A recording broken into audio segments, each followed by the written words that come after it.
요즘에 저를 좀 사칭하는 불법 리딩방이나 텔레그램 또 단톡방들이 굉장히 좀 많아지고 있는데 각별히 여러분들이 좀 주의를 했으면 좋겠어서 이렇게 좀 영상을 찍게 됐고요. 실제 피해 사례들도 좀 있는 것 같아요. 저는 이런 리딩이라든가 이런 걸 전혀 하고 있지 않거든요. 저를 사칭한 어떤 뭐 문자가 온다거나 그런 걸 받으셨을 때는 그냥 무시를 하시거나 꼭 신고를 꼭 해주시면 좀 좋을 것 같습니다.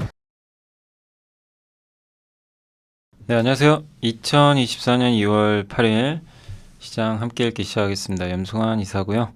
자, 이제 설날 연휴 앞두고 오늘 장이 또 잘 마감이 된 것 같습니다. 요즘에 뭐 시장 분위기 좋으니까 부담 없이 설날 이렇게 연휴 보내시면 될 것 같고요. 일단 오늘도 근데 뭐 이게 실적 시즌과 겹치다 보니까 보고서 너무 많아요. 그래서 오늘도 빨리 좀 보고서 훑어보고 장 마무리 하도록 하겠습니다.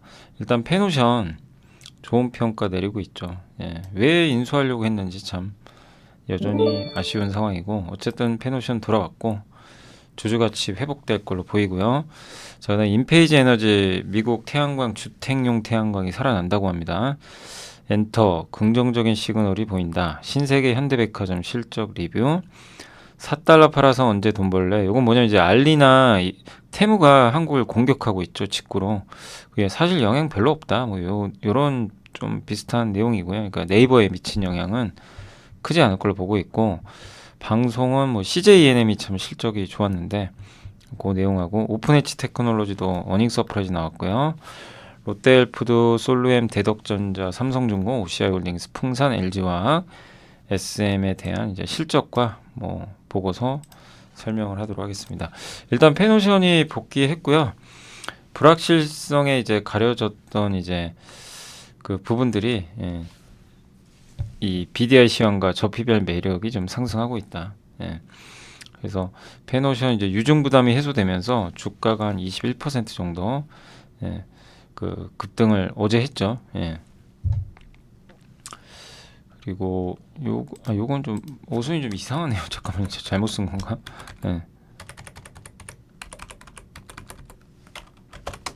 가려져 있던이겠죠. 그래도 여전히 이제 우선 협상자 대상자 선정 직전 수준. 그러니까 주가가 이렇게 올랐어도 워낙 많이 빠져 있어가지고 우선 협상 대상자 선정 직전 수준에 불과하다. 뭐 이렇게 나와 있고, 24년도 PBR 0.46배, 역사적 바닥은 0.5배 뭐 미치니까 아직도 굉장히 싼 겁니다. PBR 0.8배까지도 갈 수 있는 상황으로 보고 있는 것 같고요. 많은 해운사들이 전 세계적으로 급등했는데 페노션은 이게 뭡니까? 오르지도 못하고, 그죠? 적자를 걱정할 필요 없고, 잉여 현금으로 충분하고, 부채 비율도 낮고, 현금도 꽤 있는 편이고, 페노션 유증만 아니었으면 이번 밸류 프로그램의 수혜주 중에 하나예요, 사실은. 근데 그걸 못 누렸던 거죠. 이제 뒤늦게라도 좀 올라가길 바라고요. 일단 불확실성 해소됐고, 또 업황도 좋아요, 지금. 그리고 장기적으로는 배가 이제 줄 겁니다. 선박 규제, 환경 규제 들어가니까 그런 면에서도 충분히 이제 매력 있는 그런 이제 그 비즈니스 구조를 갖고 있으니까, 제발 좀 할인그룹에서 페노션 주주분들 이렇게 좀 환원도 좀 해주시고 좀 잘 좀 해주시면 좋겠어요. 좀 제발. M&A 그거 뭐 정말 어마어마한 돈 투입해가지고 이게 뭡니까 사실. 아무튼 이제 좀 정상화 되기를 좀 바라겠습니다. 그래서 페노션 주가는 HM의 인수 관련 대규모 유증 부담으로 4분기 이후 이제 이걸 전혀 반응을 못했고, 어쨌든 지금 BDI 지수도 이게 빨간색이 24년인데 예년 평균과 비교하면 높은 수치예요. 근데 저걸 반영을 못해요. 밸류가 이렇게 쌉니다. 그러니까 지금도 싼 거예요. 그래서 계속해서 긍정적인 관점 유지하시면 되겠고, 공급은 늘기도 어렵고. 자, 그리고 인페이지 에너지는 태양광 기업이죠, 미국에. 근데 실적이 좋은 건 아니지만 바닥이 나온 신호가 나왔습니다. 그래서 원래 이에서 주택용 태양광 기업인데 여기 너무 안 좋았죠, 작년부터. 이제 하나솔루션도 같이 빠지고 막 이랬던 건데, 주택용 수요가 이제 바닥을 찍을 가능성이 높아졌다고 하고요. 재고 조정은 2분기까지 이어지지만 이제 규모는 줄어든다. 그래서 미국 주택용 수요의 50%를 차지하는 캘리포니아주의 전분기 대비 수요 변화율은 3분기 마이너스 25%에서 4분기에 마이너스 7로 축소되고, 그러니까 점점 분위기가 개선되는 거죠.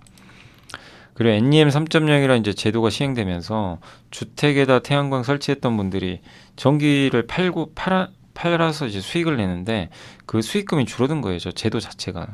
그러니까 설치를 안 하려고 하는 거죠.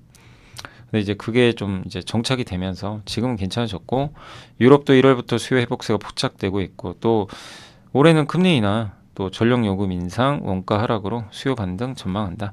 실적은 1분기까지 이제 역성장할 수 있지만 2분기부터 반등할 걸로 보이고, 주택용 태양광 기업들의 주가는 모든 악재를 반영했다. 그래서 지금 바닥 잡아야 된다. 이런 내용입니다. 그러면 이제 하나솔루션한테도 당연히 이제 긍정적인 것 같아서 요 보고서를 설명을 해드렸으니까 참고를 해주시면 좋을 것 같습니다. 자, 유한타증권의 이완웅 연구원님의 엔터가 참 안 좋죠. 여전히 주가 답답해요. 근데 최근에 희소식이 있는 게 큐브 엔터의 여자 아이들이라는 이제 걸그룹이 신규 앨범을 냈는데 전작 판매량을 넘었어요. 역대 최고를 기록했습니다. 인기가 진짜 많은 그룹 중에 하나예요. 그러니까 4대 기획사가 아닌데도 되게 인기가 많습니다. 근데 중국의 이제 공구 물량이 지난해부터 급감하고 케이팝 아티스트 이건 이제는 성장 끝났나? 둔화되는 거 아닌가? 막 이런 우려가 있었는데, 예, 어쨌든 그걸 뛰어넘었어. 그럼 왜 이렇게 히트를 쳤을까? 기존 팬덤, 그러니까 기존의 팬들이 더 많이 샀을 수도 있고 신규로 들어갈 수 있는데 후자로 보고 있어요. 경제가 상황이 안 좋고 하니까 신규는 기존 팬덤은 아닌 것 같고, 실제로 그런 징후가 보이는 게 발매 3개월 이후로 발생한 그 판매량, 그러니까 구장, 옛날 앨범들이죠. 이런 판매량이 증가하고 있고, 유튜브 업로드 할 때 영상 평균 좋아요를 보나 봐요. 그게 찐 팬덤이라고 합니다. 그래서 회수가 늘고 있고, 그 횟수가 늘고 있고, 스포티파이, 요게 이제 스포티파이가 이제 미국이나 이런데 이제 그 어떻게 스트리밍 서비스 하는 거죠. 이게 월간 청취자 수가 이제 늘어난다는 거, 이제 가볍게 즐기는 이런 팬덤분들도 있잖아요. 이게 우상향하고 있다. 그러니까 앨범을 빼고라도 이런 지표들도 좋다는 얘기죠. 예. 그래서 이 세 가지 요소를 또 다 가지고 있는 우리나라 대표 엔터사들 실적 개선 기대가 높다라고 보고 있는 것 같고요. 일단 하이브는 소속 아티스트의 1월 옛날 판매량이 견조했다고 합니다. 중국 물량 급감으로 앨범 판매량 공백은 좀 불가피할 수도 있겠지만 옛날 판매량 증가는 일단 신규 앨범 역성장 리스크는 많이 완화시킬 수 있는 재료라고 보고 있어서 뭐 나쁘지 않다고 보고 있고요. JYP는 스트레이키즈가 제일 중요하다고 합니다. 그래서 스트레이키즈의 이제 앞으로의 앨범 성적이 중요할 것 같고, 확실히 1월 한 달간 판매량은 전분기 대비해서는 반등하고 있다. 그리고 유튜브 좋아요, 스포티파이 월간 청취자도 급증했다고 합니다.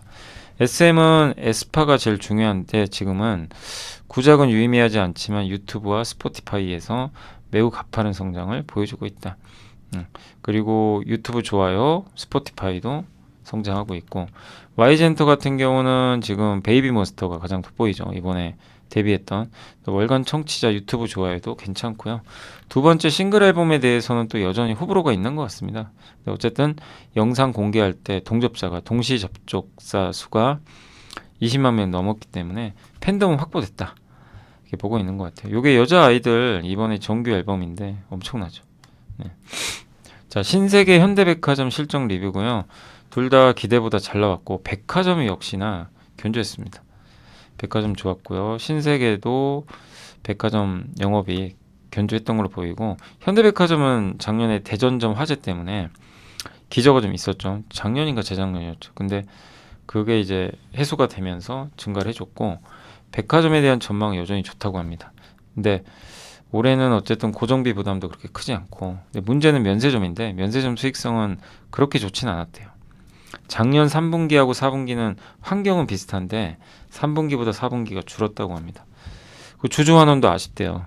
현대백화점은 최소 주당 배당금 1,300원, 시장 눈높이에 낮았고, 신세계는 별도 영업이익의 10에서 15% 이렇게 준다고 하는데, 아쉬운 건 자회사 실적이 주주 환원으로 들어가야 되는데 이게 면세점이 있잖아요. 신세계 이게 실적이 좀 주주와 공유가 돼야 되는데 이 별도예요. 그러니까 신세계 자체 실적만 가지고 배당을, 그것도 10에서 15%밖에 안 돼요. 아니 왜 이렇게 적게 주는 거죠? 영업이익.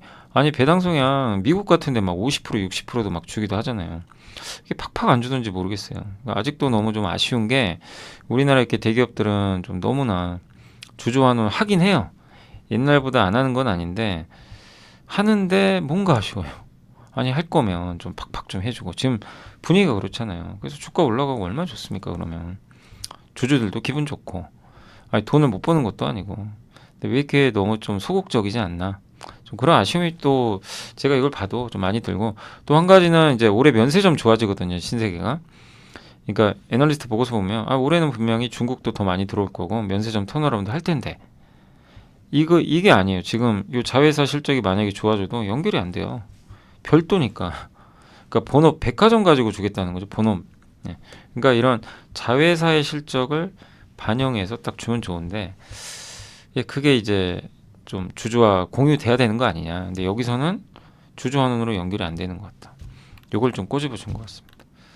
아무튼 실적이나 이런 부분은 좋아집니다. 펀더멘탈 개선은 좋은데 이 펀더멘탈의 개선이 주주들한테도 고스란히 온도차가 반영돼야 되는데 그게 뭔가 좀 아쉽다라는 내용입니다. 그래서 주가는 좀 이렇게 되면 또 정체될 수밖에 없어요.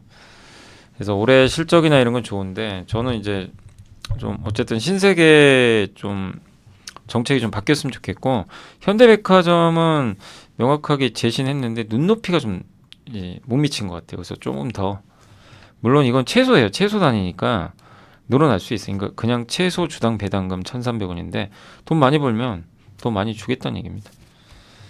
예, 그래서 여기서 더 나쁘게 보진 마세요. 근데 뭔가 좀 아쉽다.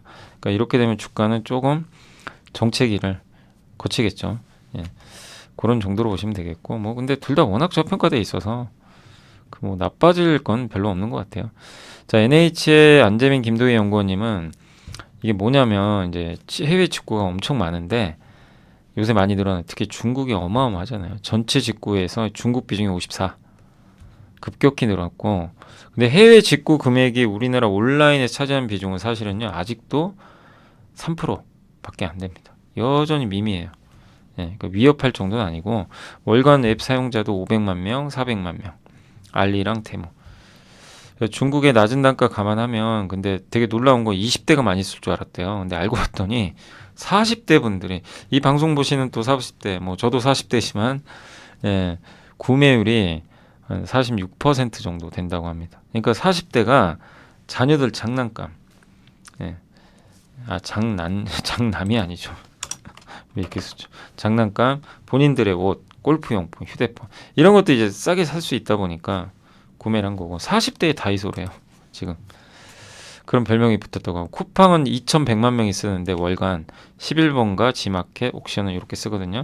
여기는 이제 비슷한 수준이죠. 여기서 이제 더 늘어날지는 모르겠습니다. 그래서 중국 직구 사이트의 영향력은 우려가 되는 건 맞아요. 그렇지만 성장의 한계는 있다. 왜? 품목 때문에 그래요. 여러분도 한번 제가 묻고 싶은 게 여러분이 일주일 동안 한 달간 전자상거래 사이트에서 어떤 거 구매하셨죠? 한 달간. 주로 음식료, 생활용품, 농축수산물 이런 거죠. 중국 직구와 겹치는 의복, 그러니까 옷이나 IT 제품이 중국 쪽이 많아요. 이거랑 겹치는 게 많지 않을 거예요. 그리고 알리가 이제 LG생건, 한국 P&G 등 입점했죠. 수수료 면제 혜택 때문에. 그렇지만 쿠팡의 장보기 서비스, 높은 배송 경쟁력, 네이버의 가격 비교, 또 심지어 네이버의 가격 비교에는 알리가 들어가 있죠. 광고비를 주고 있어요. 거기다 멤버십도 있고. 그래서 이거를 대체하기는 전 쉽지 않다고. 저도 이건 동의해요. 그래서 요새 뭐 알리나 테무 때문에 네이버가 위험하다 하는데 저는 동의하지 않고요. 예. 이 쿠팡과 네이버가 쌓아놓은 한국에서의 경쟁력은 쉽게 훼손되기 어렵습니다. 중국 업체가 아무리 싸게 판다고 해도. 예. 왜냐하면 중국 직구로 사는 게 따로 있고요. 국내에서 생필품 같은 거 있죠. 이런 건 직구로 잘 안 사요. 화장품 여러분 뭐 중국에 사실 겁니까? 그죠? 아니잖아요. 예. 뭐 가전제품을 살 수 있어요. 근데 뭐 먹거리 같은 거 중국에 사실 거예요. 템으로 해가지고 어렵다는 거죠. 예. 그러니까 어느 정도 위협은 될 수 있지만 그것 때문에 너무 확대 해석은 하지 말자. 그리고 네이버 스마트 스토어에서 해외 직구 비중은 1%밖에 안 되고요. 국내 재판매 합쳐도 3, 4%밖에 안 된다고 합니다. 그리고 생활 소비재가 많고 네이버 스마트 스토어 그러니까 햇반, 화장지, 세제, 건기생 이거는 중국에서 안 사죠. 대부분. 그래서 영향 크지 않다. 다만 중국의 성장은 놀랍죠. 그러나 이 성장이 계속 뻗을지는 좀 두고 봐야 되겠습니다. 그래서 너무 우려는 하지 말자. 이 내용이고 CJ ENM은 이제 방송 더 명확해진 방향성인데 실적이 굉장히 잘 나왔고요. 음악 좋았고 전자상거래 성적이 진입했고 적자로 좀 얼룩졌던 티빙과 피프스 시즌 이건 미국의 제작사의 피프스 시즌은 손익이 개선됐습니다. 근데 광고가 좀 아쉽고 광고가 좋아져야 핵심인데 이건 아직은 좀 쉽지 않은 상황인 것 같고 네. 그리고 티빙 적자는 줄었고요. 영화는 손실 크게 줄었고 피프스 시즌이 영화를 납품한 거죠 미국에. 그래서 흑자 냈대요. 음악은 여전히 최고예요. 여기 제로베이스 원이라는 이제 신인 그룹이 정말 잘하고 있고 홈쇼핑은 뭐 감익했고요. 근데 이제 경영 전략의 힌트를 보면 음악 사업부의 드라이브를 더 걸겠다. 음악 잘 되니까 그게 좀 큰 것 같고 제로베이스 원이 이제 무대 영역을 글로벌로 확장한다고 하고요. 또 신규 IP CJ ENM에 이제 들어갈 수 있는 새로운 아티스트를 런칭을 하겠다. 그동안은 CJ ENM에 기속이 안 되고 다른 이제 엔터사에 뭐 이게 넘기는 경우들도 많이 있었죠. 올해 안에 글로벌 타겟 신규 걸고 그러니까 엔터 사업을 키우겠다는 얘기예요. 그리고 적자 주범인 티빙과 피프스 시즌 이제 출을 막고 안정적으로 운영하겠다. 그래서 올해 흑자전환 하겠다. 티빙은 올해 500만 명. 요거 넘으면 흑자전환 할 거라고 합니다. 그리고 가입자는 여전히 견조해요. 예, 가격을 올렸는데도. 예. 그리고 전체 제작비는 작년과 비슷할 것 같다. 좀 비싼 건 안 만들겠대요. 대작은. 제작비 부담이 덜한 멜로나 예능 늘리겠다. 그래서 또 티빙의 오리지널 콘텐츠라든가 CJ ENM이 또 자체적으로 제작을 하겠대요. 이건 스튜디오 드래곤은 안 맞죠. 스튜디오 드래곤에 대해 맡기는 게 많은데 CJ ENM이 자기가 직접 하겠다는 거예요. 그러니까 이건 좀 불편한 이슈죠. 피프스 시즌은 올해 25편 이상 콘텐츠 납품 계획을 언급을 했고요. 티빙과 피프스 시즌은 작년 상반기가 최악인데 올해는 좋아진다. 그래서 목표 주가를 올렸고 또 ENM은 좋아질 것 같습니다. 지금 분위기 자체는. 문제 스튜디오 드래곤인데 4분기 적자 났어요. 실적도 안 좋고 비용도 들어가고. 문제는 저기 CJ ENM이 또 자체적으로 뭘 한다고 하니 좋을 리가 없죠. 해외 판권 판매는 그래도 연초에 활발한데 해외 판매 구매를 좀 당기고 있다는 내용이고 시청률 회복 따라서 이제 인센티브도 좀 기대를 하고 있고 넷플릭스와 또 재계약을 통해서 좀 받는 비율도 더 늘어나지 않을까 이렇게 보고 있는데 예.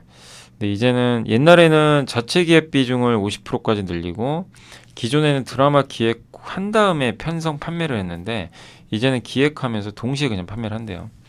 예. 그래서 비율을 받을 수 있는 비율을 더 늘리겠다는 전략입니다. 그리고 이제 CJ ENM이 어떻게 보면 이제 물량을 많이 줬는데 지금 어떤 분위기죠? 이제는 물량을 안 주고 ENM이 경쟁사가 되려고 하고 있어요. 그 스튜디오 드래곤은 이제 독립을 해야 되는 시점이죠. 그래서 저 CJ ENM 비중을 줄이겠다고 지금 선언을 한 거죠. 그래서 평균 13% 정도가 이 CJ 계열이 아닌 쪽에서 나왔는데 이거를 이제 올해 50%까지 독립하겠다는 겁니다. 자, 그게 성공할지 모르지만 여기에 성공한다면 저는 밸류가 높아질 거라고 봅니다. 그건 아직은 알 수 없고요. 그래서 스튜디오 드래곤도 CJ랑 좀 비중은 줄지만 이걸 뭐 막연하게 나쁘게만 보지 마시고 과연 올해 그 성과를 낼지 보시고 뭐 주가도 워낙 빠져있기 때문에 뭐 더 나쁠 거는 없을 거로 보고 있습니다. 자, 오픈엣지는 좋은 실적 냈고요. 반도체 IP 기업 설계 자산이죠. 그래서 어떤 반도체를 만들 설계도를 그릴 때 IP 회사가 설계 도구를 줘요. 그럼 그걸 가지고 설계한 다음에 칩을 만들어요. 그 도구를 처음 줄 때 라이선스비를 받아요. 수수료를 먼저 받고 근데 이 설계도를 가지고 칩을 대량으로 만들기 시작합니다. 그럼 만들 때마다 로열티 계속 들어옵니다. 그냥 끝없이 들어와요. 만들 때마다. 그게 이제 IP 비즈니스 모델이며 그러니까 굉장히 좋은 비즈니스예요. 그래서 ARM이라는 영국 회사가 오늘 실적 발표했는데 주가가 시간에서 폭등. AI 때문에 너무 좋다고 합니다. 막 이러니까. 예. 그래서 그런 비즈니스인데 오픈 엣지도 그런 비즈니스를 하고 있는 거죠. 그래서 7나노 이하 미세 공정이 발전하면서 IP 개발도 난이도는 올라가는데 그러니까 단가는 올라가요. 또 삼성전자, TSMC 요런 데 이제 단가 상승으로 요게 이제 IP 제공하거든요. 그 다음에 이제 2024년에는 예, 저게 아마 CXL일 거예요. CXL이죠. CSL이 아니고 예, CXL 관련 프로젝트 3건에 대한 라이선스 매출도 지속되는 가운데 PIM 칩넷 이런 차세대 반도체 프로젝트 확대. 이건 좀 이따 설명드릴게요. 파운드리 쪽은 매출이 이제 100억에서 172억으로 확대되면서 성장하고 있고, 그리고 올해 확실한 턴어라운드 할 것 같고요. IP 특성상 한 번 양산되면 그냥 단종될 때까지 계속 매출 들어와요. 30개 이상의 업체들과 수주 협의를 하고 있다고 합니다. 이게 뭐냐면 CXL은 그 이제 인텔이 만든 기술이죠. 한마디로 CPU에 D램이 몇 개 붙어 있는데 그게 한계가 있죠. D램을 더 많이 필요해야 되는데 D램을 하려면 CPU를 또 붙여야 돼요, 옆에다.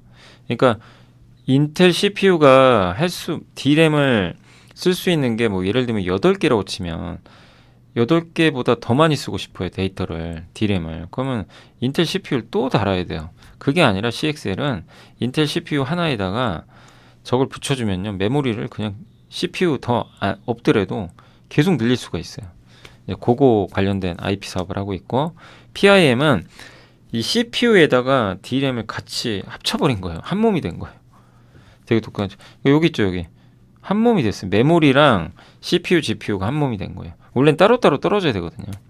그게 PIM이고, 삼성과 인텔이 이거 하고 있죠.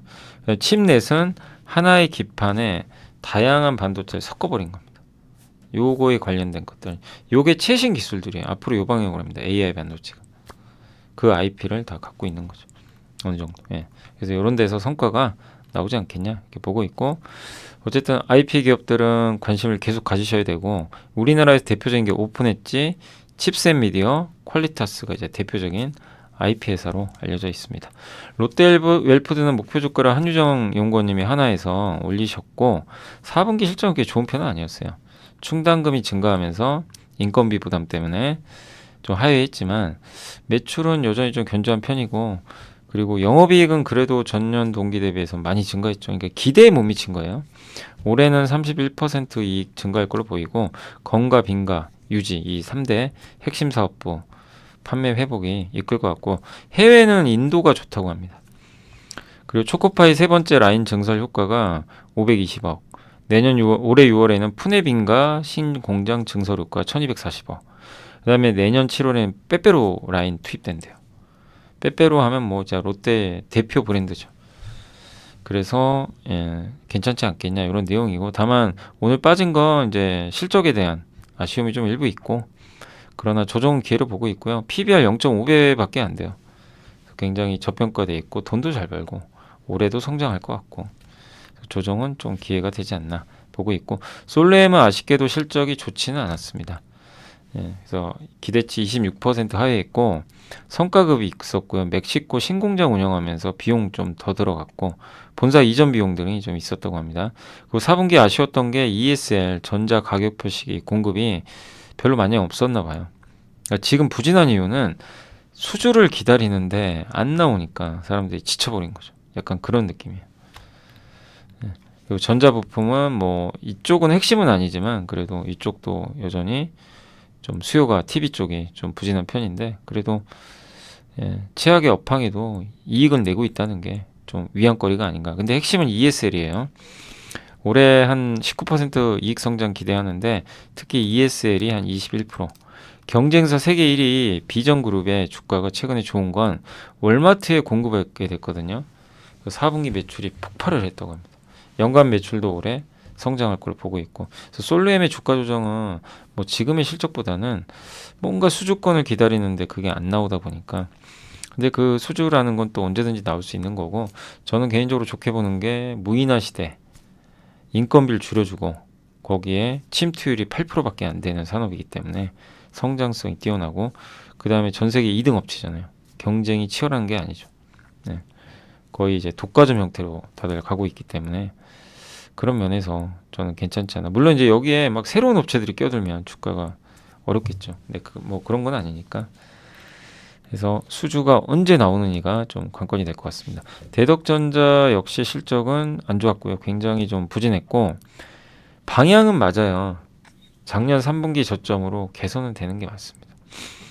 메모리 기판은 작년 1분기에 바닥 찍었고요. 비메모리는 작년 3분기. 그럼 주가가 그래서 한번 올라갔죠, 실제 작년에. 근데 속도가 이게 아니에요. 우리가 원하는 속도가 100인데 뭐 예를 들면 50밖에 안 되는 거예요. 그 시장은 실망한 거죠.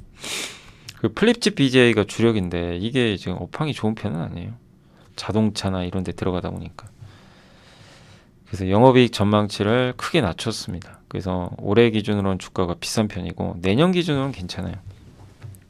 그럼 결국 내년에 좋아질 실적을 올해 당겨서 반영해야 되는데 그럼 뭐가 촉매가 있어야 되는데 그러려면 플립집 BJ가 살아나야 됩니다. 근데 이거는 하반기에 좋아질 걸 보고 있고 서버용에 들어가는 저 플립집 BJ는 신규 고객이 일단 확보가 돼야 돼요. 주로 대덕전자는 자동차 쪽이거든요. 서버용 고객사 확보가 그래서 이런 것들이 나온다면 주가는 이제 또 급등하는 거죠. 다만 그게 언제가 될지 플립집 BJ는 하반기 정도 회복을 염두에 둔다면 당분간은 좀 부진함은 어쩔 수가 없을 것 같습니다. 그러나 그때도 여러 번 뭐 이 대덕전자가 2만 원 초반 항상 와요. 2만 원 초반 왔다 막 4만 원 갔다가. 네. 근데 2만 원 초반 온다면 또 언제나 그렇듯 기회가 되지 않겠냐. 단 시간과 함께 인내심을 좀 발휘하셔야 될 것 같고 삼성중공업은 이번에 실적 괜찮았고요. 흑자 전환했고 큰 폭의 매출액이 증가했습니다. 무려 50%. 건조가 잘 되고 있다는 얘기예요. 배를 이제 제대로 만들어서 납품을 하니까 지금 이제 제 날짜에 납기를 맞추고 있다 보니까 이제 매출 늘고 있고 SK 해운과 관련한 LNG선 폐소 있었죠. 그걸 손실로 인식을 했는데 뭐 언제든지 환급 받을 수도 있는 거니까 요 악재 이제 어느 정도 반영됐고 영업이익이나 매출 이제 연초에 제시한 부분은 달성을 했다는 게 작년 초에 회사가 이 정도 벌겠다 했는데 그걸 달성을 했으니까 잘한 거죠. 그 삼성중공업의 연가 LNG선 건조 척수는 20척 체제 올해 완성을 할 것 같고 그 다음에 이제 E7 비자를 받은 외국인 인력 이제 우리나라에서 일하는 외국인 노동자들 인력 1,800명 채용이 완료됐다고 합니다. 인력 문제가 좀 컸는데 그걸 좀 잘하고 있는 것 같고요. 또 중국에 외주까지 주고 있어요. 그래서 저번에 한번 하나오션이 자기네 자회사에 삼성중공업 중국 있죠. 예. 중국 사업장을 삼성중공업한테 뭐 활용하라고 준다라는 이제 그런 내용들이 있었죠. 아마 그게 현실화되는 것 같아요. 그러니까 하나오션 입장에서는 이걸 활용을 하는 거죠. 왜냐하면 컨테이너 사업을 좀 하나오션은 이렇게 적극적으로 하진 않더라고요. 대신에 삼성은 하니까 삼성한테 그 중국 사업장을 요거 활용하라고 하는 거죠. 서로 좀 윈윈할 수 있지 않나 뭐 이렇게 보고 있는 것 같고요. 그리고 올해 선박시장에서 어쨌든 이제 돈의 움직임은 오일머니, 중동의 오일머니가 어떻게 움직이냐인데 그렇기 때문에 그 오일머니가 돈을 쓴다면 원유 운반선이나 FLNG 요건 이제 바다에서 천연가스를 액화시켜서 LNG로 만드는 선박이죠. 이런 것들에 대해서 워낙 독점적 위치가 있으니까 긍정적이지 않겠냐라고 보고 있는 것 같습니다. 하여튼 악재는 다 반영됐고 밸류가 싼 건 아니에요. PBR이 한 배는 아니니까 한 배 밑은 아니죠. 그래서 중요한 건 실적과 수주가 가장 중요할 것 같다. 이렇게 말씀드리고 싶고 OCI 홀딩스나 현대차증권의 강동진 연구원님이 주주 환원 정책 좀 아쉬운 것 같다. 4분기 실적은 전망을 좀 하회를 했고요. 말레이시아 공장 트러블로 가동 중단도 좀 있었고 이건 1분기까지 영향을 안 좋게 줄 것 같고요. 다만 이제 비중국산 폴리실리콘 프리미엄이 적용되고 있고 그러니까 중국산 말고 비중국산은 비싸요. 폴리실리콘이. 그래서 태양 전지 만드는 원재료인 폴리실리콘 세계적인 기업 중에 하나인데 중국이 너무 많이 만드니까 막 공급 과잉 와서 안 좋아졌지만 비중국산 폴리 가격은 여전히 비쌉니다. 근데 중국마저도 이제 요즘에 회복돼요. 그리고 미국의 아까 말씀드린 엔페이지 에너지처럼 태양광 가정용 태양광 설치량이 또 늘어날 가능성은 하반기에 있으니까 뭐 업황 자체는 이제 나아질 것 같고요. 근데 이 OCI 홀딩스 별도 잉여 현금 흐름의 30%를 배당과 자사주 소각에 사용한다고 하는데 거기에 주당 최소 3,300원 배당을 주겠대요. 근데 이제 OCI 홀딩스의 잉여 현금 흐름은 그러면 이거는 자회사로부터의 배당으로 좀 결정이 될 것 같은데 왜냐하면 OCI 홀딩스 지주사입니다. 지주사는 어떻게 돈 벌어요? 현금 흐름을 저 자회사에서 배당 받아서 자회사가 돈 번 걸 배당으로 여기 들어옵니다. 그럼 그걸 받아서 거기 있는 돈의 일부를 주주들한테 돌려주는 건데 자회사 실적에 대한 안내가 좀 부족하대요. 그러니까 도대체 어떤 자회사가 어느 정도 벌지 명확하게 예측을 해주면 좋은데 그 예측이 안 되면 어떻게 돼요? 그럼 도대체 얼마의 배당을 줄지 알 수가 없어요. 그냥 30%라는 얘기만 있지 명확하지가 않은 거죠. 그 순수 지주사인데 30%는 너무 적은 거 아니냐. 더 줘야 되는 거 아니냐. 왜냐면 지주사들이 뭐 투자를 많이 하거나 그런 건 아니잖아요. 그러니까 이제 지주사인데 순수하게 30% 배당은 좀 아쉽다. 그리고 그래도 한미사이언스 합병 이후로 한미랑 이 한미약품의 현금 흐름이 좋으니까 이게 유입되면 뭐 배당으로 연결되지 않을까 이런 거 기대하고 있는 것 같습니다. 그래서 어쨌든 실적도 중요하겠지만 지금 중요한 거는 명확한 주주 환원인데 그게 조금 뭔가 좀 아쉽다라는 그런 내용으로 보시면 좋을 것 같습니다. 그러니까 좀 저도 아까 신세계도 그렇고 뭐 마찬가지예요. 현대백화점도 그렇고 OCI도 아니 하는 건 좋아요. 이거 칭찬합니다. 주주 환원 옛날보다는 이제 하는 거니까. 근데 하실 거면 좀 제대로 팍팍 하시라는 거예요. 미국처럼 뭔가 좀 눈치 보는 느낌이 좀 들어요. 이렇게 좀 하는 거는 같은데 왜 이렇게 화끈하지가 않을까? 아직도 현금이 없어질까 두려운 건가요? 돈 잘 벌잖아요. 잘 버는 기업들이고. 그러니까 뭔가 좀 아쉽다. 그래서 주가가 오늘 좀 안 좋았습니다. 그래서 당분간 이렇게 되면 주가는 좀 부진하겠죠. 실망을 했으니까.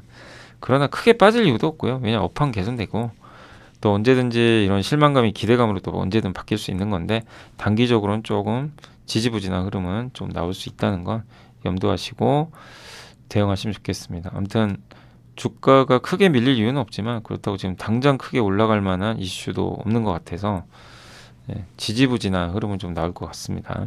그러니까 여기서 배당 성향이나 이런 걸 팍팍 좀 하셨으면 주가 날아갔을 텐데요. 그게 좀 아쉽긴 합니다.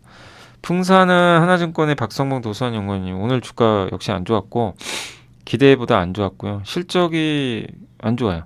판매량도 부진했고 그리고 방산 쪽은 올해 1분기가 특히 안 좋을 거라고 합니다. 그러나 올해 전체로는 괜찮아요. 올해 전체로는 방산 매출이 크게 늘 겁니다. 왜냐하면 포탄이 부족해요. 전 세계적으로. 포탄 수출하잖아요. 포탄하고 또 뭐 있죠? 그 총알. 그런 거 많이 수출해요. 그 하반기엔 중국 경기 부양도 기대되니까 전 그래서 구리도 결국 시간이 지나면 올해 하반기가 될지 모르지만 풍산의 미래는 좀 밝다라고는 보고 있는데 당장 역시 모멘텀은 아직은 크진 않은 상황이에요. 근데 대신에 주가 싸죠. ROE도 높은 편이고 그래서 배당을 좀 많이 주셨으면 하는 기대를 갖고 있습니다. 그래서 주주 환원을 좀 적극적으로 해 주시기를 요것도 당부드리겠습니다. 그래야 올라갈 것 같아요. 지금은. LG화학은 이제 GM의 대규모 공급 계약을 맺었죠. 드디어 불확실성 해소됐고요. 총 50만 톤 정도 되고 연간 6만 톤 규모의 미국 테네시 공장에서 공급이 될 것 같습니다. 그래서 GM량으로 한국 공장에서 4만 톤 출하가 될 건데 중장기적으로 연간 9에서 10만 톤 정도 공급이 가능할 것 같고요. 그 22년도에 이미 체결한 게 있어요. 계약을. 95만 톤 정도 포괄적으로 협력을 했는데 그 중에 이제 계약이 구체적으로 이번에 결정이 된 것 같습니다. 그 GM이 얼티움 셀즈라는 LG 엔솔과 같이 만든 공장이 있죠. 여기에 필요한 연간 양극재 물량이 한 20만 톤 된대요. 그래서 요거는 이제 LG화학과 포스코 퓨처엠이 각각 할 것 같고 혼다 물량까지 감안하면 물량은 더 증가할 것 같다. 그리고 전기차 판매량이 20에서 30만 대인데 GM은 이게 대형 SUV의 트럭 위주거든요. 그러다 보니까 탑재량은 더 늘어날 걸로 보고 있습니다. 그래서 45에서 50기가와트 배터리가 필요할 것 같고 필요한 양극재는 7만 톤에서 재고 감안한 8만 톤 정도. 요거는 포스코 퓨처엠과 같이 한다. GM은 LG화학과 포스코 퓨처엠 통해서 이제 양극재 조달하는데 중국 거 안 쓰겠다는 거죠. 그러니까 이런 부분에 수혜가 예상이 되고요. GM은 올해 이제 말 2기 합작사까지 합치면 95기가와트의 미국 공장이 가동될 거라고 합니다.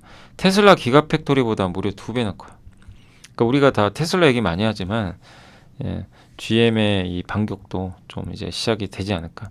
요즘에 이 전기차 막 다 후퇴하려고 그러죠. 근데 GM은 그 정도는 아니에요. 그래서 테슬라 제외한 북미 회사 중에 가장 적극적입니다. 포드는 이번 실적 보니까 좀 전기차 쪽 감산 들어가고 비중을 낮추고 있어요. 대신 하이브리드. GM은 그러진 않는 것 같아요. 그러니까 LG한테는 좋은 거죠. 근데 이거는 SK그룹한테는 별로 안 좋아요. SK가 포드 쪽이니까. 그 SK 온한테는 좀 부담스러운 상황이고 포드가 적극적이지 않는데 GM은 여전히 전기차 대해서는 좀 오히려 긍정적인 부분들을 계속 얘기를 하고 있는 것 같습니다. 근데 거기에 LG가 이제 납품을 하니까 이번 양극재 공급은 그러니까 엄청나다는 표현은 좀 그런데 정말 오랜만에 들려오는 낭보다 이렇게 좀 봐야 될 것 같습니다. 추세적 상승 아직 쉽지는 않습니다. 업황이 완전히 돌아서기엔 좀 시간 걸리고요. 그러나 25년도에는 전기차 시장 성장할 것 같고, 그래서 이제는 비관보다는 언제 회복될지를 계속 탐색하는 시기다. 그러니까 최악은 지나가고 있다라고 봐야 될 것 같고, 자 마지막으로 SM은 하나투자의 박수영 연구원님이 어제 실적했는데 역시 좀 안 좋았습니다. 주가가 빠지는 거 보면 좀 안 좋을 가능성이 높았죠. 근데 뭐 굉장히 안 좋게 나왔고 주요 아티스트 콘서트가 없었어요. 공연 매출이 좀 부족했고 그 공연을 책임지는 자회사들도 있거든요. 요거 실적 당연히 안 좋겠죠. 그리고 이번에 신설된 신규 법인은 초기 투자에 따른 영업 적자 불가피할 것 같다. 자사주 소각은 결정했습니다. 그리고 라이즈 신인그룹이 1월과 2월에 각각 한국과 일본에서 디지털 싱글 앨범을 발매해서 지금 현재 성적은 괜찮다고 하고 있고요. 에스파가 이제 2분기에 출시를 이제 그 출격을 할 텐데 1분기 예정됐던 미국 앨범 판매가 좀 지연됐는데 2분기부터는 월드 투어까지도 시작을 한다고 합니다. 그래서 지나간 실적보다는 이제는 이런 라이즈나 에스파 같은 그룹의 활동에 더 주목할 필요는 있는 것 같고요. 업종 전반적으로는 이제 밸류에이션, PER을 떨어지고 있죠. 예. 근데 그게 이제 올해 성장 기대가 크지 않아서 그래요. 근데 SM은 다른 회사랑 다르게 올해 성장합니다. 한 20% 정도. 그게 약간의 좀 차별하다라고 보시면 되겠습니다. 그래서 23년에 워낙 다들 좋았거든요. 근데 SM은 그런 높은 거에 대한 부담은 그렇게 크지 않다. 예. 그리고 저연차 좀 이제 약간 신인을 좀 벗어난 그런 이제 그룹들의 활동이 기대돼서 뭐 부담 없을 것 같다 이런 내용이고 어쨌든 많이 빠졌어요. 실적도 안 좋고 그 다음에 그 올해 전망도 사실은 기존 했던 전망보다 훨씬 낮춰가지고 좋은 건 아닙니다. 사실 그런 숫자를 보면. 근데 이미 그래서 빠졌잖아요. 빠졌고 그리고 작년과 비교하면 올해는 좋아지는 거 맞아요. 예. 다만 이제 촉매가 없는 거죠. 뭔가 주가 올라갈 만한 그게 없다 보니까 좀 시간 걸리지만 주요 아티스트 컴백하고 콘서트 재개하고 앨범 판매가 반등한다면 또 나아지지 않을까라고 생각은 하고 있습니다. 자, 그래서 오늘 이제 보고서까지는 한번 다 훑어봤고요. 예. 내부자 매수는 어제는 2월 7일이었죠. 한번 볼까요? LX아웃시스 있었고요. 삼성물산 1.5억 원, 삼성엔지니어링 대표이사가 4천만 원, APTC는 이제 이재훈 이분 아마 제가 알기로는 그 이재훈 씨가 그 옛날에 유한타증권에 그 누구시죠? 예, 반도체 애널리스트로 제가 알고 있거든요. 그래서 APTC로 제가 간 걸로 알고 있어요. 예. 아마 여기 보니까 반갑네요. 예. 아무튼 APTC에 대해서 13,500원에 한 1억 정도를 매수하신 것 같습니다. 자, 그리고 이제 공시 관련해서 어제 좀 공시가 있었는데 LG화학과 24조 원, 5조 원 정도 11년짜리 공급 계약이 있었고 A프로는 여기 얼티움 셀즈죠. GM과 LG 엔솔의 합작 공장 여기에 활성화 장비 기간이 굉장히 짧아요. 그러니까 이거 짧다는 얘기는 활성화가 맨 마지막에 들어가거든요. 그러니까 양산 임박한 거예요. 그러니까 LG 여기 얼티움 셀즈 양산이 임박한 거 아닌가 보여지고 그 다음에 이제 LIG 넥슨이 천궁 수출 4조 원이 넘습니다. 계약 기간 비밀이고 그 다음에 요새 자사주 소가 이런 건 좋아요. IS 동서, OCI 홀딩스, SM 비율은 아주 크진 않지만 KTNG, KB금융, 현대그린푸드까지 다 이렇게 자사주 소가 현대그린푸드는 아직 완전히 결정된 건 아니고 24년에서 28년까지 5년 동안 10.6%의 자사주를 소각하는데 약간 상황에 따라서는 가변적일 수 있다 이런 내용인데 정말 생소한 게 이제 우리나라 기업들이 이렇게 소각을 열심히 하는 거는 이전에 볼 수 없었던 것들이죠. 네, 다만 아쉬운 건 뭐냐면 눈높이가 높은데 좀 너무 적게 하는 거 아닌가 이걸 좀 올려주셨으면 하는 게 사람 욕심이 간사하다고 기왕 할 거 좀 많이 해줬으면 좋겠는데 그게 아닌 게 조금 아쉽긴 하다라고 말씀을 드리겠습니다. 아무튼 이렇게 소각 결정 자체는 굉장히 긍정적이라고 봐야 될 것 같습니다. 자, 이제 장이 끝났고요. 자, 오늘 주식시장 코스피는 10포인트 정도 올라서 이제 마무리가 됐고, 예, 전고점 돌파 얼마 안 남았습니다. 자, 제가 뭐 말씀드린 대로 다음 주엔 시장이 없어요. 그래서 그 시간 동안 좀 넘어갔으면 좋겠고, 그냥 코스닥은 오늘 아직 멀었죠. 너무 안 좋았는데 그냥 전 세계 제일 안 좋은 시장이 코스닥이었어요. 근데 2차 전지가 어제부터 반등하면서 분위기는 바뀌고 있다라고 보시면 좋을 것 같습니다. 오늘 외국인 기관 쌍끌이, 지금 시장을 주도하는 주체는 누가 뭐래도 외국인입니다. 그래서 개인들은 자꾸만 팔고 있고 외국인 기관은 적극적으로, 특히 연기금이 많이 사는 게 굉장히 긍정적입니다. 그리고 오늘 HBM, 오늘 한미반도체가 날라갔어요. 예.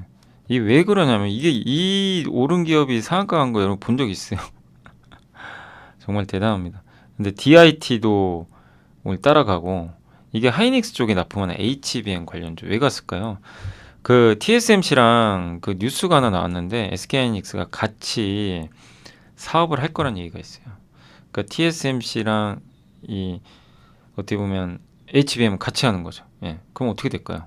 HBM 같이 하고 하이닉스는 또 TSMC 일부 도와주고, 한미반도체께 쓸 수도 있고 DIT께 쓸 수도 있는데 이건 어디까지 추측이죠.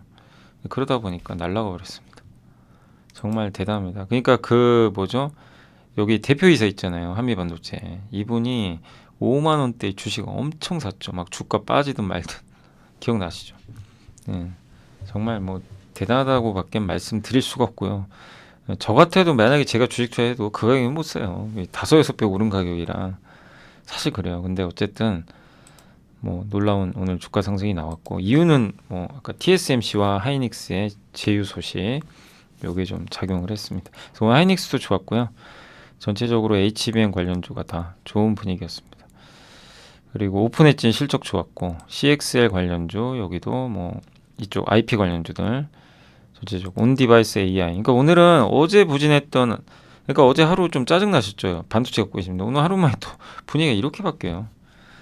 정말 좀 알 수 없는 게 시장인 것 같습니다. 그래서 오늘은 다 이쪽이 뭐 다 급반등에 성공을 했던 것 같습니다. 리튬 쪽도 좋았고요. 에코프로가 이제 그 뭐죠? 액면 분할인가요? 뭐 하는 것 같고, 에코프로 BM은 코스피로 가는 것 같아요. 이제 그러다 보니까 여기 그 신규, 그러니까 만약에 에코프로 BM이 저 거래소로 가면 새롭게 코스피 200에 편입될 가능성이 높죠. 그럼 신규 수요 들어오죠. 패시브 펀드, 페나케라 그러죠. 그럼 에코프로는 1등 돼요. 그럼 이걸 또 추정하는 돈이 또 들어가요. 그러니까 서로 좋은 거예요, 사실은. 그래서 올라가는데, 물론 이건 펀더멘트가 상관없어서 뭐 이 이벤트가 끝나면 또 주가는 다시 빠질 가능성이 높지만, 일단은 그 이벤트가 살아 있으니까 당분간 또 에코프로나 에코프로 보는 주가에는 긍정적으로 아마 작용할 가능성이 있습니다. 그래서 지금 실적으로 올라가는 건 아니니까 그건 좀 주의를 하시고, 대신에 수급 이슈로 주가가 크게 움직이고 있다, 이렇게 봐주시면 좋을 것 같습니다. 그러니까 왜 올라가는지 명확히를 아셔야 된다는 얘기예요. 그다음 오늘 반도체 장비 다 대부분 좋았고요. 네. 웹툰 관련주도 오늘 DNC 미디어가 좋았고, 나 혼자만 레벨업이 여전히 흥행하고 있고, 2차 전지 좋으니까 2차 전지 장비. 근데 이 중에 사실 DIT는 2차 전지보다는 하이닉스양 HBM 관련 장비주입니다. 이렇게 보시면 되겠고, 낸드 쪽 관련해서 오늘 테크잉, PSK 홀딩스도 실적은 상대적으로 좀 좋았다고 합니다. 그래서 좋았고, 근데 여전히 전통의 반도체 회사들은 참 안 가요. 그죠? 좀 답답한 상황이고, OLED 관련주에서 오늘 뭐 여기가 뭐 이게 OLED인가요? 아닌 것 같은데 APS 정도, 예. 야스, FNS 테크, 예, 요 정도라고 좀 봐야 될 것 같습니다. 참 엔지니어링은 이유는 모르겠네요. 폴더블 폰에 애플이 폴더블 할 수도 있다는 얘기 나오니까 오늘 막 이쪽이 갑자기 이제 급등한 거죠. 그래서 파이넴텍이 확실히 대장주입니다. 좋았고, 휴대폰 부품주 그래서 움직였고요. 게임 업종도 오늘, 예, 컴투스, 넷마블 이런 기업들의 주가가 좋았던 것 같습니다. 그리고 카지노 쪽도 오늘, 요즘에 강원랜드 분위기 좋죠. 주주 환원 기대감이 있고요. PCB 업종에서는 TLB가 오늘 좀 좋았던 것 같고, 대덕전자 아까 보셨죠, 실적 때문에. 근데 2만 원 초반으로 오면 뭐 너무 그건 겁낼 필요는 없다 보고 있고요. MLCC 쪽도 조금 쉬어갔습니다. 아직은 뭐 이게 2차 전지가 간 거지 MLCC가 간 건 아니죠. 자율주행차 쪽에서는 칩셋 미디어가 이제 IP 기업인데 오픈 엣지가 가니까 암하고 같이 가는 그림이 나온 것 같아요. 의료 AI 쪽도 최근 부진했는데 오늘은 좀 일부 기업들 크게 오른 건 아니지만 일부 반등을 조금 한 것 같습니다. 그리고 우주항공주들도 약간 반등했고 2차전지 셀업체도 오늘 LG엔솔 좋았고요. 반도체는 하이닉스가 좋은 반면 왜 삼성은 왜 빠진지 아시겠죠? 이거 삼성 또 엔비디아한테 밀리는 거 아닌가 이제 우려가. 근데 저는 그렇게까지 보지는 않고요. 예, 근데 자꾸만 이제 지금 분위기 자체가 하이닉스에 뭔가 유리한 쪽으로 가다 보니까 삼성이 좀 이제 밀리는 느낌이 들다 보니까 좀 부진한 거 아닌가. 다만 삼성이 뭐 도태된다 뭐 그렇게까지 보진 않습니다. 왜냐하면 전통 반도체도 살아날 가능성이 높거든요. 그것만 봐도 삼성을 나쁘게 볼 이유는 저는 없다라고 생각합니다. 스마트폰 쪽에서는 오늘 일단 뭐 스마트폰 부품에서도 괜찮았고요.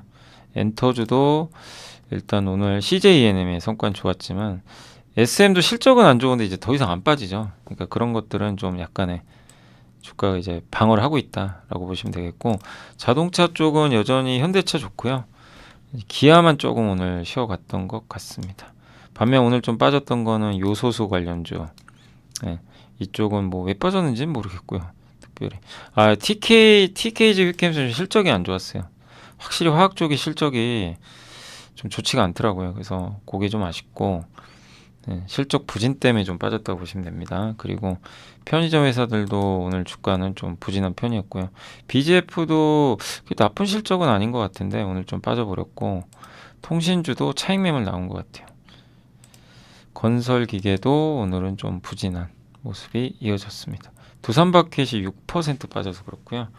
백화점주들도 좀 주가가 안 좋았던 건 이게 아까 말씀드렸죠. 이 배당에 대한 좀 약간의 실망감 그거 좀 있잖아요. 눈높이에 못 맞췄던 부분들. 예. 그게 좀 있는 거 아닌가 이렇게 좀 보고 있습니다. 그래서 여기 이제 면세점도 포함이 되다 보니까 좀 부진했던 것 같고 석유화학 이제 관련주들도 SKC는 이제 2차 전지다 보니까 좋았지만 오늘 롯데케미칼이나 금호석유는 조금 부진했던 것 같습니다. LPG 관련주도 오늘 뭐 약간 일부 부진했고요. 예. 조선주도 약간 쉬어갔습니다. 삼성중공업은 그래도 좀 올라갔던 것 같습니다. 타이어 업종은 오늘 일부 뭐 타이어 업종이 오른 것 같진 않고요. 예. 업종은 올랐는데 뭐 타이어가 강한 건 아니죠. 정유주도 아직은 좀 지지부진. 예. 해운주에서는 오늘 페노션만 좀 견조했고요. HMM은 뭐 HMM한테는 당연히 악재죠. 그러다 보니까 좀 안 좋았고 건기식은 오늘 일단 주가가 뭐 헬릭스미스가 좀 많이 빠졌네요. 근데 잘 모르겠고요. 건기식은 뭐 서흥이나 이런 기업들이 올라갔는데 뭐 크게 오른 건 아닙니다. 건설주들도 약간의 좀 일부 조정은 좀 나왔는데 삼성물산과 DL은 역시 대장주 삼성물산인 것 같아요. 근데 건설사업을 하기보다는 지주사로 봐야 될 것 같고 예. 일단 그렇게 좀 마무리하겠고요. 그리고 시가총액 이제 상위 종목들 한번 또 살펴보도록 하겠습니다. 아이고. 그래서 많이 오른쪽하고 오늘 일단 보니까 뭐 삼성이 안 좋았지만 반도체 삼성화재가 10% 대단합니다. 엔캠, 뭐 포스코피처엠, 만도, 민호공업. 그러니까 2차 전지랑 반도체가 이렇게 사이좋게 간 건 처음 보는 것 같습니다. CS 윈드도 오랜만에 좋았고 이오테크닉스 18만 원 다시 넘어가고 있고요. 자동차도 괜찮았고 나노신소재, LG화학은 호재에도 불구하고 좀 생각보다 탄력은 크지 않았던 것 같습니다. 스튜디오 드래곤도 실적 안 좋았지만 이제 바닥으로 보는 것 같고요. 네. 반면에 오늘 좀 부진했던 쪽은 실적이에요 다.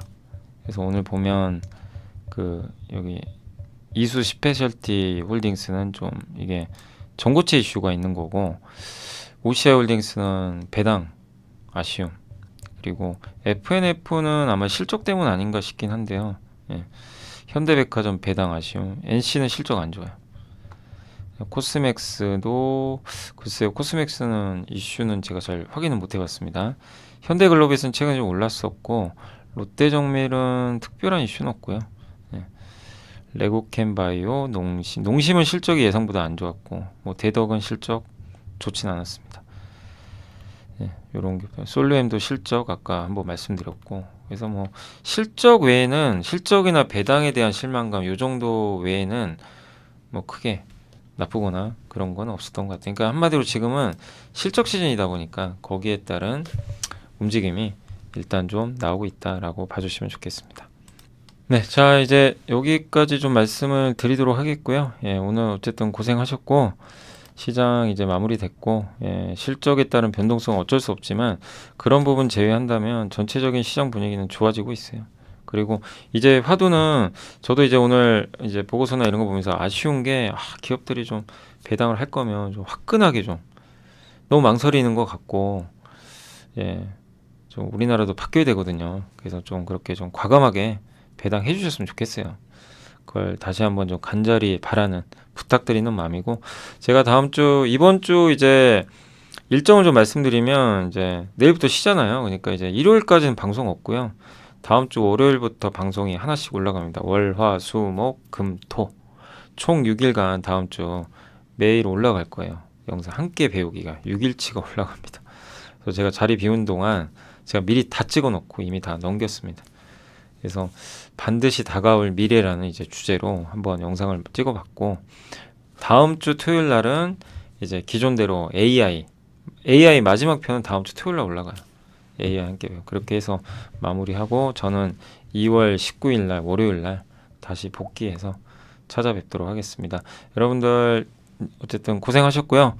새해 복 많이 받으시고 저도 어쨌든 해외 사실 나가거든요. 근데 잘 다녀오도록 하겠습니다. 예. 하여튼 감사드리고 예, 항상 죄송하기도 하고 예, 그래서 새해 복 많이 받으시고 주식 좀 당분간 잊고 다음 주 월요일부터 공부하시면 되겠습니다. 예. 연휴 잘 보내시고요. 저는 다녀와서 찾아뵙겠습니다. 제 찍어놓은 영상도 좀 많이 봐주시면 감사하겠습니다. 감사합니다.